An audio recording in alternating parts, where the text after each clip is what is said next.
I pretended to be on the phone. That's probably the only reason I'm still here. I was in high school and had to walk to and from school every day because I lived too far out to catch the bus. There was an alley I usually took as a shortcut so I wouldn't have to walk all the way around the block. It saved time, and I had never felt unsafe. But I had stopped using it for a while. My mom had recently been stopped by a man while she was alone. He asked for directions, and then asked her to get into his car to help him find the street he needed. She didn't and came home safe, but the whole thing rattled me. So I avoided the alley until one day. I was tired and just didn't feel like taking the long way home. It was a short alley, just a pass-through between a couple of houses. Nothing had ever happened before. I thought it'd be fine. I had barely entered the alley when I heard a car behind me on the street. Something in me just knew to look back. There was a van, an older guy inside, slowing his vehicle down, and he was staring straight at me. I kept walking, trying to act normal, but something was off. My gut was screaming at me to turn around, go back the long way, and get somewhere public where people could see me. But I didn't. I didn't want to look paranoid or dramatic. Maybe he'd just drive by. Maybe I was just overthinking it. Still, the way his eyes followed me made my skin crawl, something in me screaming that something was about to go down. Then I had this thought. Get your phone out. Pretend you're on a call. So I did. I held it up to my ear and started fake talking. Still, my phone didn't have minutes. I couldn't actually call anyone. That made me panic even more. I was still walking, pretending to talk, when I heard a car coming down the alley. It was that van. He had turned into the alley. I felt my stomach drop. All I could think about was my mom's story, how that guy tried to lure her into his car. The weird vibe, the wrongness of it all. Now I was living it, and I was alone, a child. The van crept up next to me and slowed down. He stopped right beside me, looked me up and down. Then he asked if I could help him find a street. I said I didn't know street names, and he just stared at me, silent, like he was thinking, measuring, calculating, like he was weighing the pros and cons. He was looking at me, looking at my phone. I was frozen. Every part of me was screaming, "Don't run, don't blink, don't even breathe." I was frozen solid, my mind completely blank. Maybe the cons outweighed the pros because finally he just drove away. As soon as he turned out of the alley, I ran all the way home without stopping. I looked over my shoulder the whole way. I told my mother what happened. She accused me of making up my story for attention. The next day, she had her boyfriend walk me to school. When nothing happened, she doubled down and called me an attention-seeking liar. She said I was just trying to copy her. She had no idea how scared I was as a teenage little girl. She never believed me. Later on, after I'd moved away, I kept hearing stories. Women and kids taken off the streets in broad daylight, just gone. And I don't doubt that if I hadn't pulled out my phone and made it look like I had a witness, I would have been one of them. To this day, I still wonder what would have happened if I hadn't pretended to make that call. And no matter how long it's been, thinking about it still makes me feel cold. I think it always will. Same subreddit, different city, same feeling that someone was always watching. Creepy encounter at local park. I just have to share this story because I keep trying to come up with my own answers as to what was happening in this situation, and it has been consuming me. Just yesterday, I was walking at my local park, which I do fairly often, probably 3 to 4 times a week. I've had situations happen here, but nothing to this extent. The park has 2 separate tracks. The track I was on goes around the soccer fields, and the curve around the track has a hill on one side that leads up to the soccer fields, and the woods on the other side. I'm very aware of my surroundings when I'm walking on the backside, because if you are back there alone, nobody is able to see you if anything happens. I had just come from the parking lot, and was walking down to the backside. I noticed a man about 500 feet in front of me that I didn't pay much attention to because it's a walking track. The only thing that caught my eye about him was that he was dressed in all black, black hoodie, black jeans, when the weather was sunny and 65 degrees. Anyways, I walked down the hill and went around the corner that brings you back up to the parking lot, and I quickly noticed that he was no longer in front of me. There was no way that he could have made it completely out of my sight by the time I went around the corner.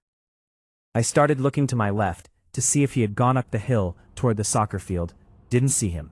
When I looked to my right, I noticed that he was standing behind a tree in a shallow part of the woods. At this point, he was probably about 10 feet from me. My stomach dropped. I turned around and started running. The first thing I thought to do was call my boyfriend, who was fairly close by, working. I ran all the way back up the track, and the only person I saw was an older man who I quickly told what just happened, and he pretty much laughed at me. When I turned around to point where he was, the man was about 400 feet behind me, so I kept running. I ran back to my car, got in and locked the doors, and noticed the car leave the parking lot, circle around, and park about 4 spots next to me. I could feel the man in the car just staring at me. Shortly after, my boyfriend arrived, and I was debating calling for help because I wasn't sure if I was being paranoid. There's a pavilion area in the middle of all of the baseball fields where I saw him standing for about 5 minutes until he started pacing back and forth on his phone on a nearby sidewalk. My boyfriend was standing at my car window, and I was telling him everything that had happened when the man started to walk towards my car. I panicked and told my boyfriend we need to leave now, but he said nothing was going to happen with him standing at my window. He walked by my car with his phone to his ear, almost as if he was recording me, because the second he turned onto the next sidewalk, he was off of the phone. Shortly after that, I left and my boyfriend followed me home. I called the police and filed a report. There were lots of people at the park. It was 10:45 a.m., but unfortunately, nobody was walking around this track at the time this happened. There was no reason for him to be standing in the woods right there at all. I keep thinking about the what-ifs. What could have happened if I wasn't paying close enough attention and kept walking? I have no idea what the intention was, but it definitely did not feel right at all. This entire situation was a wake-up call for me to never feel weird for paying close attention to my surroundings, as you really never know what people are capable of. I would have never considered myself a target for anything this situation could have led to, but unfortunately, it can happen to anyone. That story alone would have been enough to shake anyone, but the next person had no idea what was coming. Dog sitting that turned dastardly. I'm writing this partly for entertainment purposes, but also because I've never put this story to paper. By doing so, I'm hoping to fill the black hole in my memory about this event. I only remember this creepy occurrence up to a certain point, and then it's just gone. After college, I wanted to volunteer in my community in a meaningful way, and I chose to become a suicide and crisis lifeline volunteer. The training was every Saturday for 2 months, and each session lasted several hours. It was intense and a big commitment, but I felt empowered to help someone at their lowest point and keep them safe for one more day. Once I started answering the phones as a lifeline volunteer, it was heartbreaking and energetically taxing, but also incredibly rewarding, and I tried my very best to connect with anyone that heard my voice on the other end of their line. My fellow volunteers were a huge reason I was in any way successful, as they provided support and encouragement, and sometimes ideas on what to say. We were all pretty tight-knit in my class of volunteers, and I assumed anyone else who worked or volunteered there was as compassionate, lovely, and trustworthy as the people I had trained with. That included Greg, a volunteer who wasn't in my cohort group, but who I started to casually get to know through working a lot of the same shifts. He was about 50-something to my mid-20s, female age. He was somewhat of a legend at Lifeline, as he had volunteered there steadily for decades and was both a military veteran and a recovering alcoholic. He was able to reach and help so many people through his story, or so I always heard. So when Greg asked me to dog sit for him for a few hours one night, I was happy to oblige. I love dogs, and he had to at least be a decent person for all the good I heard about him. He gave me his home address, and we arranged for me to come by Friday night to meet the dogs and get all the usual instructions before he left. I made my way to his neighborhood and parked in front of a very normal, nice-looking 2-story home. Greg met me at the front door with his 2 sweet golden retrievers, whom I loved immediately. He showed me the food and said they'd already been walked twice, so I could just let the dogs into the fenced backyard for a quick piddle if they needed. He was going to leave, and I would basically just hang with the dogs for a few hours and then leave for the night, and Greg would be coming back early the next day.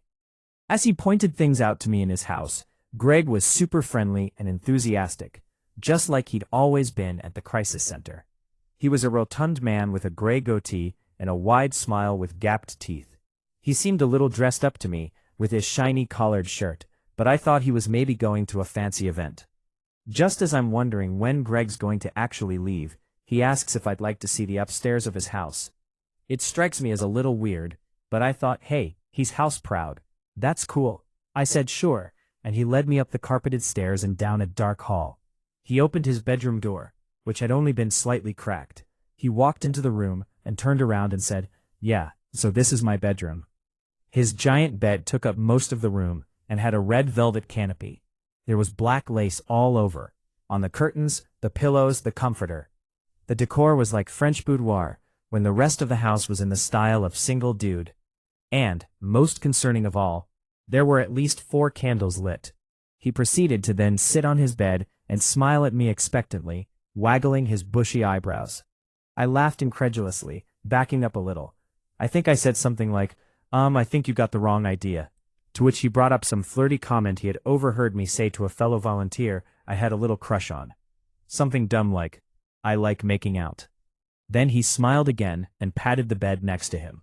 My mouth fell open as I realized that because he overheard me say something that was maybe a little risque, he really thought I was open to some kind of tawdry dog-sitting fling. And not to toot my own horn, but I was young and cute then, and he was, well, not. I thought he was rather beastly and old, and I in no way ever flirted with him. I wish I could say I had some zinger to shut down his gross attempt at romance, but I was too shocked to do anything other than cross my arms over my chest and shake my head, no. His face dropped its Letterman-esque smile then, and it was like a cold chill came into the room. "Well, I better get going," he said, and looked at me with absolute darkness and disdain, barely trying to conceal his disappointment. I could tell he was embarrassed, and I was too. He grumbled as he hastily blew out the candles, and then started walking toward me and the bedroom door, to leave. I quickly scooted out of the room before him, almost jumping down the stairs. Within minutes, Greg had grabbed his keys and left through the garage, closing it after him. Before he left, he bitterly said to call him if I had any problems. When he was gone, it was deathly silent, except for the click of the dog's nails on the linoleum as they danced around me. My heart was pounding. I wanted to get out of there, but I also wanted to make sure the dogs were okay. Plus, I did feel better with him out of the house. The next few hours passed uneventfully. When it was about 8 or 9 at night, I was ready to leave. Then I realized Greg had not left me with a key of any kind. I checked the front door in hopes it would be the kind where you don't need a key to lock it, you know, the push-and-lock type. But it was a deadbolt. I had a weird sinking feeling in my chest. I went out the sliding glass door to the backyard, and there was no egress that I could find. He sounded amused again when he answered. "Greg, you forgot to give me a key to lock up your house," I said, in what I tried to make a calm, almost jokey voice. "Oh, whoops," he replied, not sounding surprised at all. He chuckled a little. "Maybe you can get out through the garage," he suggested, and I liked that idea. "Or if that doesn't work, you can just sleep in my bed," he suggested casually. Gross. I did not like that idea and ignored it. He told me to call him back if I needed him to come home. I assured him I would be fine. I went to the dark garage, turned on the light, and shut myself in so the dogs would be in the house and not escape. Then I opened the garage door and did that thing where you close it and run underneath it. Only I hadn't done that maneuver for a decade, and this was the newfangled safe version of a garage door that would detect an object underneath and not close. As the door bounced back up, I thought effing Greg knew this would happen. I just felt it.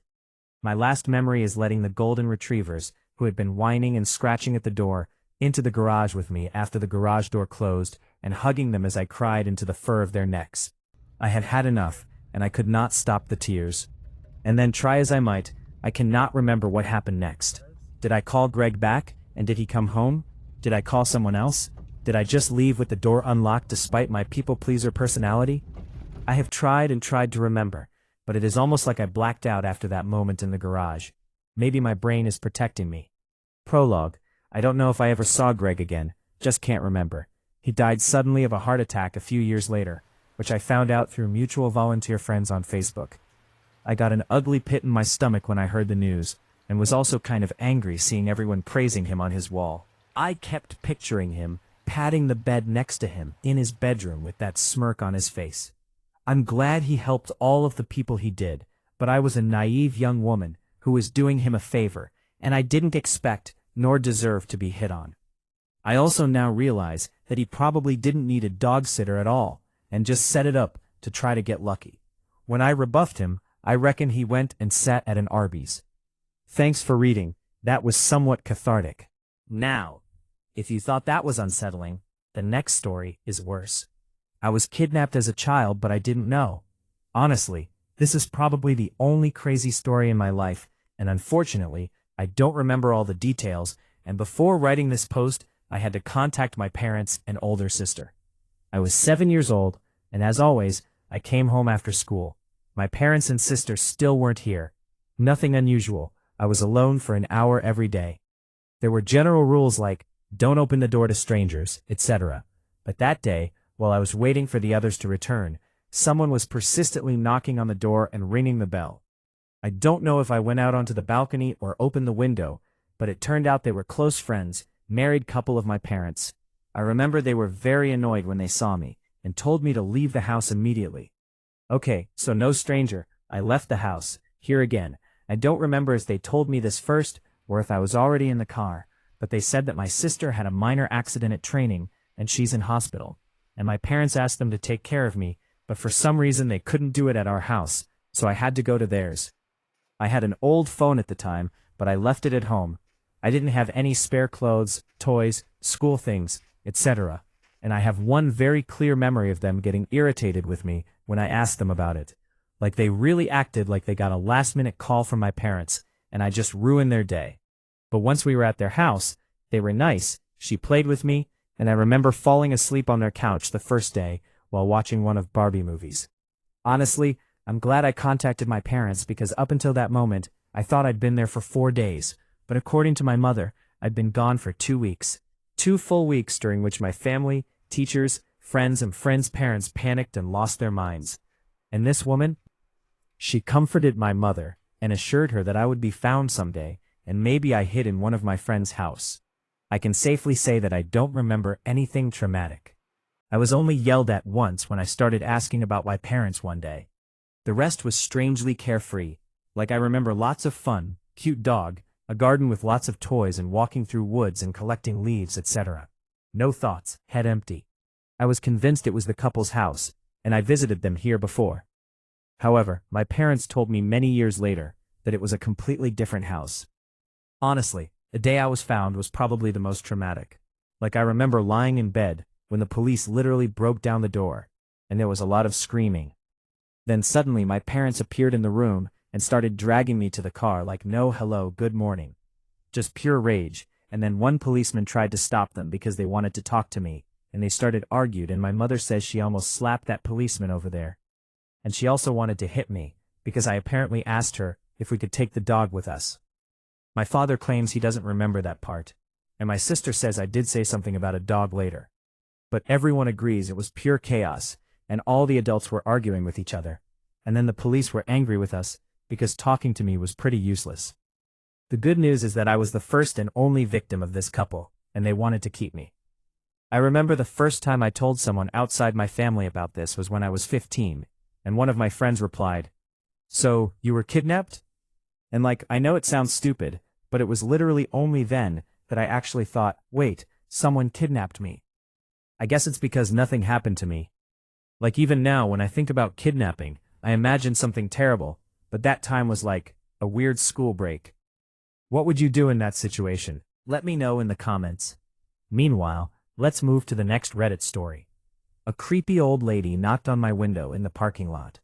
Normally, I feel bad for describing anyone as creepy, but in my defense, if you do something to creep someone out, it's a bit justified to call someone that.